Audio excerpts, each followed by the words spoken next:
ये आकाशवाणी गोरखपुर है। अब आप सुषमा श्रीवास्तव से क्षेत्रीय समाचार सुनिए। राष्ट्र आज 72वां गणतंत्र दिवस हर्षोल्लास के साथ मना रहा है। मुख्य समारोह राष्ट्रीय राजधानी नई दिल्ली के राजपथ पर आयोजित किया गया, जहां राष्ट्रपति रामनाथ कोविंद ने तिरंगा फहराया और परेड की सलामी ली।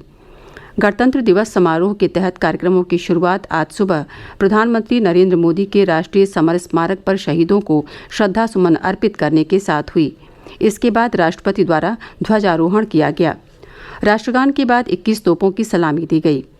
प्रदेश में गणतंत्र दिवस पर विविध कार्यक्रमों का आयोजन किया गया। राज्यपाल आनंदीबेन पटेल ने राजभवन में तिरंगा फहराया और परेड की सलामी ली। प्रदेश में सभी जिला मुख्यालयों, शैक्षिक संस्थाओं, मदरसों और विभिन्न सरकारी कार्यालयों में गणतंत्र दिवस समारोह का आयोजन किया गया। मुख्यमंत्री योगी आदित्यनाथ ने लखनऊ में अपने आवास पर राष्ट्रीय ध्वज फहराया। बाद में उन्होंने विधानसभा भवन के सामने आयोजित गणतंत्र दिवस परेड समारोह में भी हिस्सा लिया। उन्होंने इस बार पद्म पुरस्कार प्राप्त करने वाले राज्य के जाने माने लोगों और बहादुरी पुरस्कार प्राप्त करने वाले बच्चों को शुभकामना दी।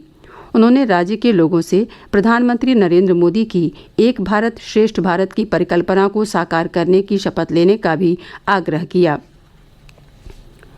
केंद्र सरकार ने गणतंत्र दिवस के अवसर पर पद्म पुरस्कारों की घोषणा की है। 7 व्यक्तियों को पद्म विभूषण से सम्मानित किया जाएगा। इनमें जापान के पूर्व प्रधानमंत्री शिंजो आबे, मूर्तिकार सुदर्शन साहू और इस्लामिक विद्वान वहीदुद्दीन खान शामिल हैं। जाने माने गायक स्वर्गीय SP बालासुब्रमण्यम को मरणोपरांत दूसरे सबसे बड़े नागरिक सम्मान से अलंकृत किया जाएगा। 10 व्यक्तियों को पद्म भूषण के लिए चुना गया है। इनमें लोकसभा की पूर्व अध्यक्ष सुमित्रा महाजन, जानी मानी पार्श्व गायिका KS चित्रा और सेवानिवृत्त लोक सेवक नृपेंद्र मिश्रा शामिल हैं। 102 व्यक्तियों को पद्मश्री से सम्मानित करने की घोषणा की गई है। प्रधानमंत्री नरेंद्र मोदी ने पद्म पुरस्कार विजेताओं को बधाई दी है। एक ट्वीट में उन्होंने कहा कि हमें उन सभी पर गर्व है जिन्हें पद्म अलंकरणों के लिए चुना गया है। श्री मोदी ने कहा कि भारत राष्ट्र और व्यापक मानवता के हित में उनके योगदान का सम्मान करता है। उन्होंने कहा कि जीवन के विभिन्न क्षेत्रों से पुरस्कार के लिए चुने जाने वाले इन असाधारण व्यक्तियों ने अन्य लोगों के जीवन में गुणात्मक बदलाव लाने में योगदान दिया है। राष्ट्रपति ने सशस्त्र बलों के कर्मियों को 455 वीरता और अन्य रक्षा अलंकरणों की मंजूरी दी है। इस बार कोविड वॉरियर्स को भी विशिष्ट सेवा मेडल दिया जा रहा है। सूचना और प्रसारण मंत्रालय तथा इसकी विभिन्न मीडिया इकाइयां भारत पर्व के लिए जोर शोर से तैयारियां कर रही हैं। इसमें देश की विविध सांस्कृतिक विरासत को प्रदर्शित किया जाएगा। पर्व में प्रसार भारती ने भी अपना वर्चुअल स्टॉल स्थापित किया है, जिसमें एक भारत श्रेष्ठ भारत को बढ़ावा देने के प्रयासों को प्रदर्शित किया जाएगा। सूचना और प्रसारण मंत्रालय की अन्य मीडिया इकाई लोक संपर्क और संचार ब्यूरो महात्मा गांधी की 150वीं जयंती पर केंद्रित प्रदर्शनी का आयोजन कर रहा है। कौशाम्बी जिले को कोरोना मुक्त जिला घोषित किया गया है। कौशाम्बी राज्य का पहला जिला है जहां कोई भी व्यक्ति कोरोना से संक्रमित नहीं है। हमारे संवाददाता की एक रिपोर्ट।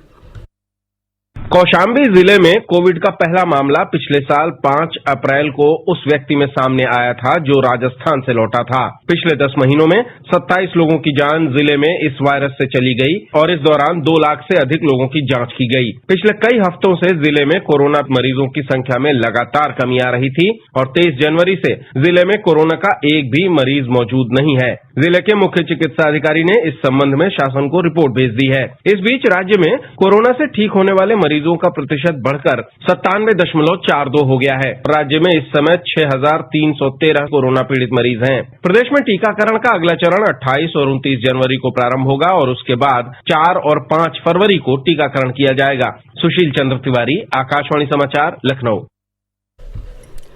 अयोध्या में मस्जिद निर्माण की प्रतीकात्मक शुरुआत आज से हो गई।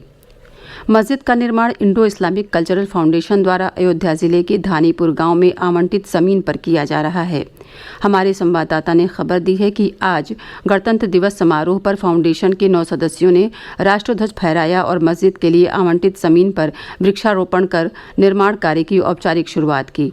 फाउंडेशन के अध्यक्ष जफर फारूकी ने इस अवसर पर कहा कि मस्जिद के अलावा एक पुस्तकालय, अनुसंधान केंद्र और सामुदायिक लंगर भवन का भी निर्माण किया जाएगा।